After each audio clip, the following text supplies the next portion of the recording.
বন্ধুরা আজকের এই ভিডিওতে আমি তোমাদেরকে দেখিয়ে দেবো কিভাবে মোবাইলের অ্যাপের অটো আপডেট বন্ধ করবে। তো তার জন্য কি করতে হবে, চলে যেতে হবে প্লে স্টোরের মধ্যে এবং প্লে স্টোরে গেলেই কিন্তু একদম ওপরে কর্নারে একটা ছোট লোগো দেখতে পাবে বা প্রোফাইল আইকন দেখতে পাবে, ওখানে ক্লিক করবে।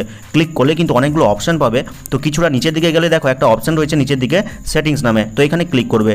আর ক্লিক করতে কিন্তু পরের স্টেপে এরকম ইন্টারফেস চলে এসছে। তো দেখো এখানে অনেকগুলো অপশন রয়েছে, দ্বিতীয় নম্বরে একটা অপশন রয়েছে নেটওয়ার্ক প্রেফারেন্স নামে, এখানে ক্লিক করবে। আর ক্লিক করতেই দেখো কয়েকটা অপশন নতুন করে চলে এলো, তার মধ্যেই দেখো লেখা রয়েছে অটো আপডেট অ্যাপস, তো এখানে ক্লিক করবে। আর ক্লিক করতেই দেখো তোমাদের ফোনে হয়তো update over wifi only select করা রয়েছে বা update with limited amount of mobile data select করা রয়েছে। তো তোমরা কি করবে, ডোন্ট অটো আপডেট অ্যাপস এটাতে ক্লিক করে দিবে। আর এটাতে ক্লিক করলে কি হবে, তোমরা ওয়াইফাইয়ের সাথে কানেক্ট থাকো বা ডেটা অন করো, কোনো মতে কিন্তু তোমাদের ফোনের যে অ্যাপসগুলো অটোমেটিক আপডেট হবে না। তোমাদেরকে অ্যাপ আপডেট করার জন্য কি করতে হবে, চলে যেতে হবে প্লে স্টোরে এবং সার্চ করে এরকম আপডেট বাটনে ক্লিক করে প্রত্যেকটা অ্যাপকে আপডেট করে নিতে হবে। এতে কি হবে, তোমরা তোমাদের ফোনের স্টোরেজটাকে নিজেদের মতো করে অ্যাডজাস্ট করতে পারবে। না হলে যদি এরকম অটোমেটিক আপডেট অন থাকে তাহলে কিন্তু যে কোনো সময় তোমাদের ফোনটা হ্যাং হয়ে যাবে, ফোন মেমোরি ফিল আপ হয়ে যাবে। তো আশা করি শিখে দিতে পেরেছি যে কিভাবে তোমাদের ফোনের অ্যাপসগুলোর অটো আপডেট বন্ধ করতে হয়। তো ভিডিওটা ভালো লাগলে লাইক করে চ্যানেলটিকে সাবস্ক্রাইব করবে, কমেন্ট করে জানাবে কেমন হলো আজকের এই ভিডিওটা। তো দেখা হচ্ছে পরবর্তী কোনো এই ধরনের হেল্পফুল ভিডিওর সাথে।